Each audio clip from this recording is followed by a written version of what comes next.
I have a student, and for the sake of the video, let's refer to that student as Jay. And Jay wants to compete. Now, Jay's relatively new to jiu-jitsu, but we have a few months to prepare. And in this video, I'm going to walk through the strategy I'm thinking from the standing position, the guard position, as well as guard passing. Now, as far as my credentials, I think you'll be hard-pressed to find someone who watches more jiu-jitsu than myself. But I wouldn't consider myself to be a good coach. But I know that there are a lot of incredible coaches and athletes that will be watching this video. So if you have any feedback or suggestions on how to approach it, please let me know. But our strategy right now is going to be to get to top position. So ideally, our opponent pulls guard. But because we're in the white belt division and we never really know who we're going to get, if our opponent does not pull guard, we're not going to stand and wrestle and blast double leg them into side control. Instead, if we start the match and they don't pull guard, we're going to pull guard with the goal of using that guard to wrestle up. Now, I already have a full video on how we're going to go about playing seated open guard. So I encourage you to go check that one out. But to expand on it a bit here, a basic idea in guard, and it applies to wrestling up, is to connect to what's in front of you. So if the passer's leading with their legs, we connect to their legs and wrestle up. However, if their head and hands are in the way of their legs, now we can look to connect to their head or hands to wrestle up. And a reliable way to connect to the hands to wrestle up is to pull their arm across your body. And we can do so with a cross grip, which we call an arm drag, pulling their arm across our body so we can wrestle up. We can also do it with a straight grip, which is called an elbow tie. And we can use that elbow tie to pull their arm across our body. Now, ideally, we take one of these grips to pull their arm across our body and we're able to wrestle up to complete the sweep, taking top position. But against tough resistance, it can be difficult to pull the arm directly across our body. So when this is the case, we can take our initial grip from seated open guard before standing up with that advantageous grip. And then from standing, we can look to pull their arm across our body. We can also do this in reverse. If we're able to get their arm across their body while standing with something like a Russian arm, we can look to use that Russian arm to complete the takedown. But again, you never know who you're going to get in these competitions, and it can be hard to finish the takedown from the Russian arm. So instead of finishing the takedown, we can sit to guard with their arm across our body. And with their arm across our body, it can lead to great opportunities to wrestle up. If we're struggling to get their arms across our body, we can start looking to connect to the head. And as we heist up, we can look to take top position in the front headlock.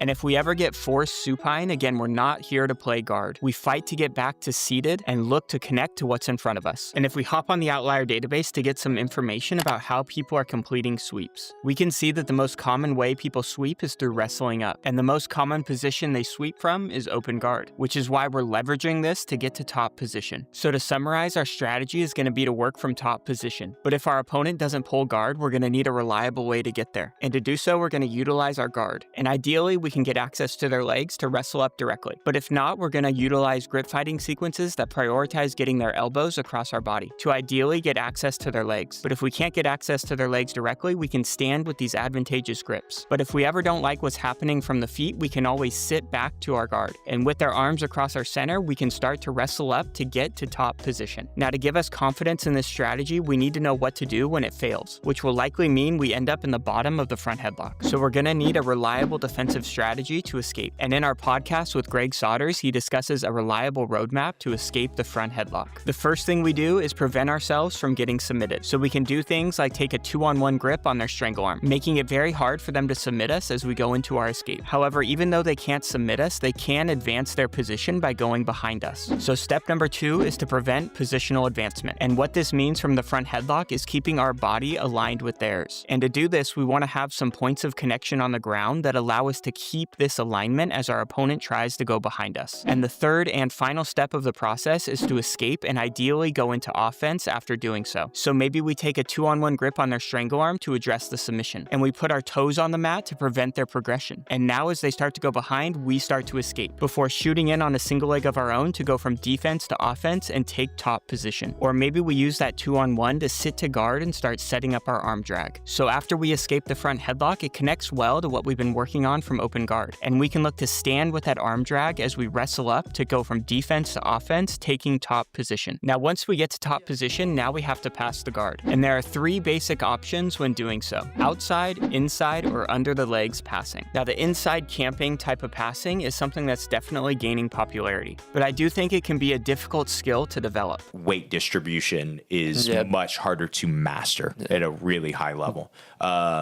You're not going to teach somebody that in a week, a month, or I mean, maybe you could in a year if that was all you did and you were you knew everything about it. I don't know. But I couldn't do it in a year. And I think it's easier to learn to just create an initial angle while you control their top leg. and then switch sides to set up a leg drag to get into your outside passing. So because of this, the plan is to primarily focus on outside passing. However, I wouldn't consider my student Jay to have the physical attributes generally associated with good outside passers. So we can use inside passing to slow down the pace of the match and make it hard for the guard player to stand back up. But ultimately, we look to transition from inside passing into outside passing as we work towards the pass. And to do so, we're going to try and funnel everything into passing from half guard. Now to transition into outside passing from half guard, we can start by using a row drag to clear their frame. And for the row drag, our left arm in this scenario is batting their frame away as we transition into outside passing. Now instead of using our left arm, we could also use our right arm to perform this chopping motion to get rid of their frame. Now if I'm being honest, when people use this chop or this row drag method, more often than not they're using it to get chest to chest as they go into inside passing. So by the numbers, I think this might be a better approach. However, as we use this chop to get rid of their frame and look for an overback grip, we become more vulnerable to them countering with leg entanglements. And if we go back to see how people are completing sweeps, a very large number of them come from this leg lock wrestle up dilemma. And if they can enter our legs, they can obviously finish us, but even if they can't, they can likely use it to take top position. And if we dive into sweeps specifically happening from half guard, we can see that a large majority of them come from the bottom player having an underhook. So if we try to go for the overback grip, it can lead to them using their underhook to wrestle up to take top position. So again, it's not that the inside route is wrong, I think it's just a harder skill to develop. So instead, we're going to use the row drag to transition into outside passing, or we're going to use this chopping method to transition into outside passing. And I think the dilemma between these two is relatively straightforward and is a great combination because it gives you the ability to remove their frame with either your left or right arm as you transition into outside passing. Now, as you can probably tell by now, when I'm making videos like this and just studying jiu-jitsu in general, the outlier database is a huge part of my process. So when I'm looking for ways to pass the guard with this chopping method, I can see some examples on how to do so against resistance. And here we see Declan initially takes this cross grip on the frame of the bottom player before using the chopping method to clear the frame. He then frees his trapped foot and works to pass to north-south. But the main downside of outside passing is we don't control the head and shoulders of the guard player. So it's likely going to lead to them turning to their knees and us ending up in top front headlock or turtle. And again, this connects well with our strategy from open guard because when we wrestle up, we can take top position in the front headlock. And as I talked about previously, we're already doing training on escaping the front headlock. So positions like the front headlock, turtle, and back are going to be heavily emphasized in our training. But I've already made a lot of videos on those topics, and I definitely encourage you to check those out. But for this video, I want to continue on our path of discussing our guard passing strategy. So to summarize our guard passing strategy, we're going to funnel everything into half guard before using the dilemma of the row drag and the chop to transition from inside passing into outside passing. And if we can pass their legs, it's realistically going to end up with us being in top of front headlock or turtle. But the guard player can also fight to keep their legs inside the party, and they can do so by using a traditional elbow escape to get their near knee in as a frame. Or as we transition into outside passing, we were never able to clear their knee shield, and they use their far knee as a frame to recover. Now to solve this problem in the gi, we can look to take a grip on their near sleeve.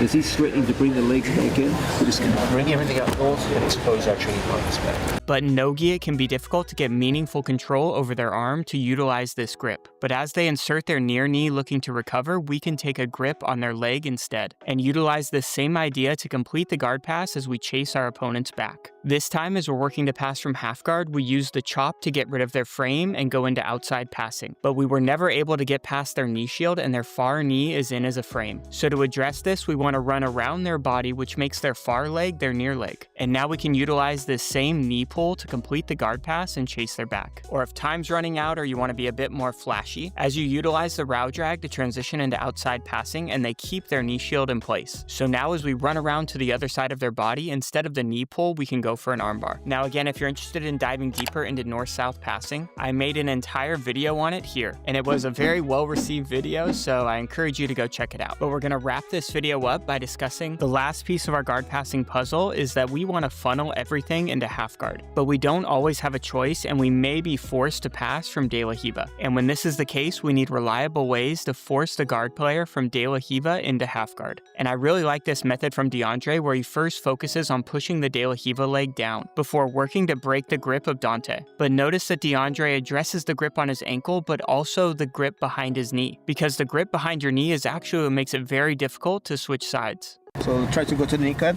So this one is gonna stop you. And as he's addressing both the grips of Dante, DeAndre leans all of his weight to the other side so he can straighten the leg that's trapped in De La Riva. And now he pulls the grip that's on his ankle up as he pushes the grip that's behind his knee down towards the mat, allowing DeAndre to point his knee in as he transitions from De La Riva into half guard. And this is the strategy we're going with. We want to get to top position by pulling guard and looking to connect to what's in front of us. If it's their legs, great, we can wrestle up in a traditional fashion. If it's their arms, we focus on getting the arms across our body. And if it's their head, we focus on heisting up into the front headlock. And if this strategy doesn't work, it's likely going to end in us being on the bottom of the front headlock. So to give us confidence in our ability to implement this strategy, we want reliable ways to escape from the front headlock, and ideally do so into offense of our own that we can use to get to top position.